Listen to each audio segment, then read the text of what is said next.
Hi, my name is Eric Kazanjian, and I'm a fourth-year medical student at the Quinnipiac University Frank Netter School of Medicine.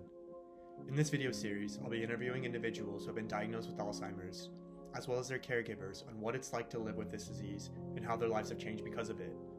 The purpose of these videos is to give these individuals a platform to make their voices heard, to educate the public, and to reduce stigma surrounding Alzheimer's. I've also interviewed two healthcare professionals to get their unique perspectives on the challenges of caring for those living with this disease. And lastly, I've included some resources on the channel, which I hope may be helpful if you, a family member, or a friend has been diagnosed with Alzheimer's. Thanks for watching, and I hope you enjoy. My name is Sandra Carlino. This is my husband. What's your George name? Carlino. I still know my name. Guess who was diagnosed?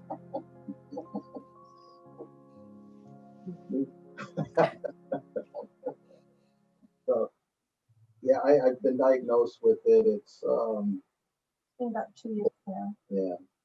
So it's troubling at times. It's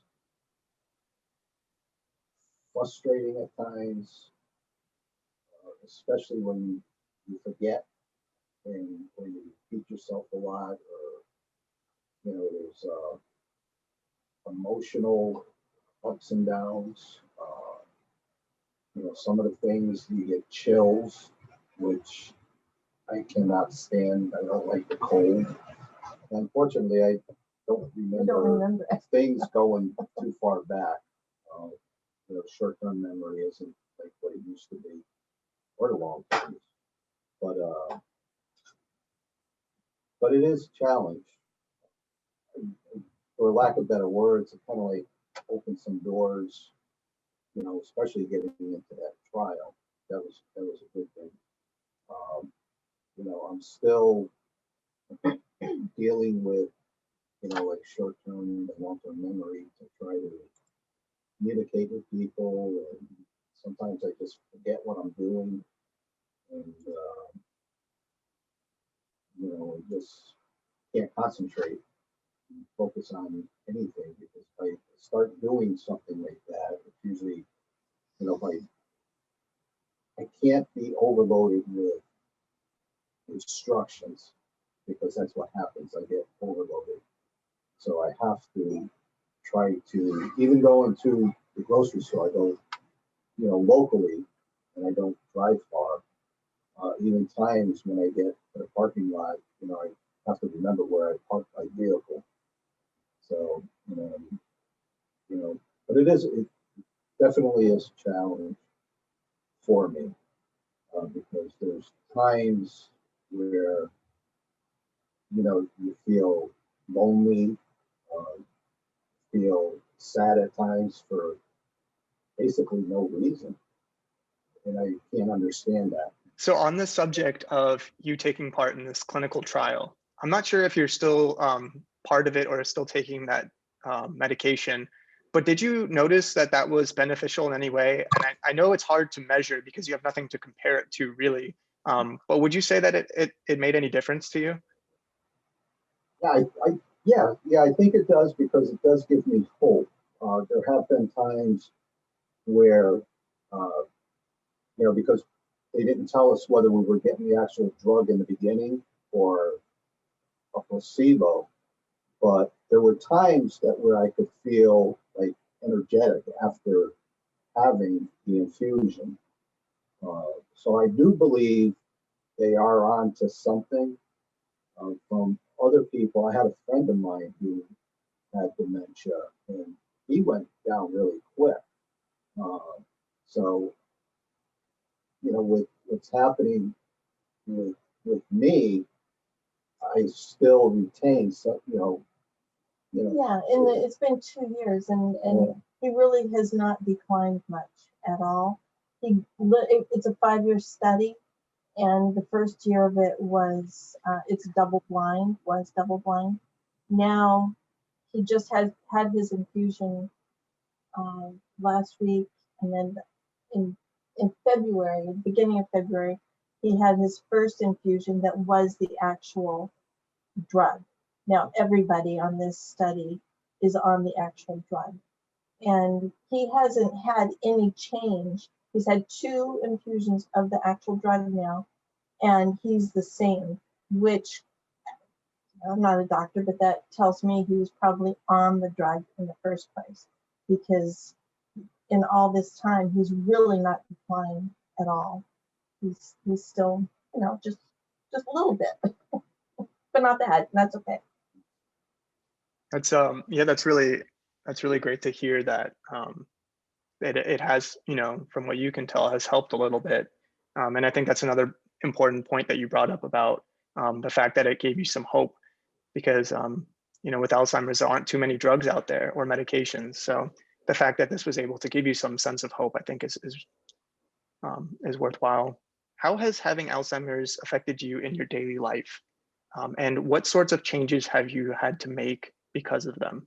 Yeah, think back at times when some of the things that sometimes there's triggers, I guess, in the brain that where I can remember something to like it's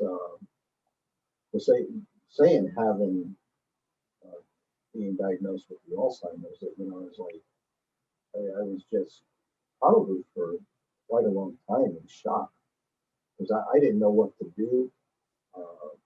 I actually lost my job. That was a devastating blow, because almost 40, 50 years of working, and then just bam, out of work. And that, and it really like rips you apart. It's just, you don't know what to do, because you don't have any, in my opinion right now, there's, I don't have any, like, really any self-worth. I don't have any motivations at times. It's really a roller coaster ride of emotions that, and you can't figure it out. And then, like I was saying, like when you get chills, when you get cold, and you can't fight it off.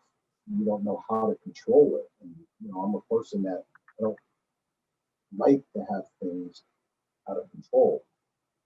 So it's just, I don't know. Sometimes you just don't feel any self-worth. It's the best way I can put it, because you can't get up, go to work, do anything, or it's devastating.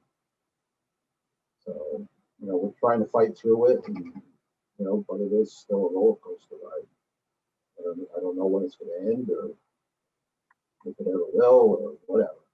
But it's at times you just sit around.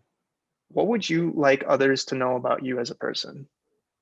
The thing is with me right now, going through this, the reason why I am still getting the infusions and will keep up as far as I can go on, because with the people in the medical fields like you coming up in it, hopefully that other people can be helped by what we're doing here now. Whether it's trying to get a drug to slow the progression or cure it, or it's going to be people like you on the front lines that are going to help people like us to deal with this. And, so do you feel like this is your contribution to society? Is yeah, that who something to give back to help others. There's a lot of them out there. I think like 80,000 people in the state of Connecticut have Alzheimer's or something to that extent. So there's a lot of people that need help. So if I can kick in a little bit, then that's fine. Or, whatever I can do, is to help others. And this is my way of giving back to other people. I pray to God that there can be they can find a cure for it, and help the people that need it immediately, that are further ahead than I am. So hopefully they can be helped first. So, but it's just a way of giving back and helping others, and helping, yourself as well. But, we're all in this together and we have to do something to help each other. And that's just his personality. That's the core of who he always has been. So he's a helper. He's always the first one to go when it's snowing, go out and shovel the lady next door, just always trying to help people. So at least he's in the right place at the right time. What advice would you give someone who has recently been diagnosed with Alzheimer's? The more people that are involved in this, I would just tell, with the families, the friends, try to, that's the support group that you need. Because if you start like I did, where you get those cold feelings, loneliness, the isolation, that does a lot more damage to us. It would be nice to be able to get back, even into small groups, just to have conversations, to try to talk to each other, help each other, because at times you feel isolated because you're not fully active mentally.